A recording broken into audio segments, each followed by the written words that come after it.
تنویر صاحب، آج آپ نے پاکستانی قوم کو کچھ حقائق سے آگاہ کرنا ہے. عمران خان کے باہر نکلنے میں سب سے بڑی رکاوٹ ڈالنے والے کون ہیں؟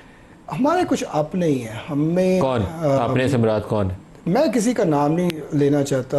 آپ خود سمجھدار ہیں. کون خان صاحب کو ملنے جاتا ہے؟ کون جاتے ہیں؟ گنے چنے نام ہیں، آپ سب جانتے ہیں، پورا ملک جانتا ہے. کوئی بھی اگر ریکنسلیشن کی طرف اگر بات جاتی ہے، کوئی بات ختم ہونے لگتی ہے، کون جاتے ہیں ادھر؟ تو جو ملنے جاتے ہیں وہ رکاوٹ ڈالتے ہیں.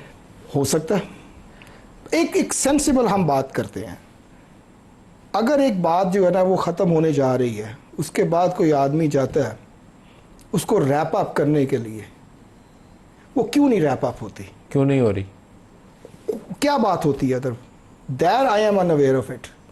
میرا کام ہے یہ بات 24 25 26 نومبر سے پہلے آپ ایک کوئی فارمولہ دے رہے تھے جس میں کچھ لوگوں کو فیس سیونگ بھی مل جاتی، عمران باہر بھی آ جاتے. یہ بات درست ہے؟ نہیں، اس میں کوئی فیس سیونگ کسی کی کوئی بات بھی نہیں تھی.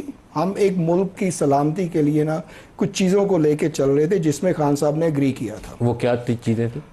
ایک ملک کی سلامتی کے لیے ہی تھا. عمران خان کا اس پہ اتفاق تھا؟ بالکل تھا.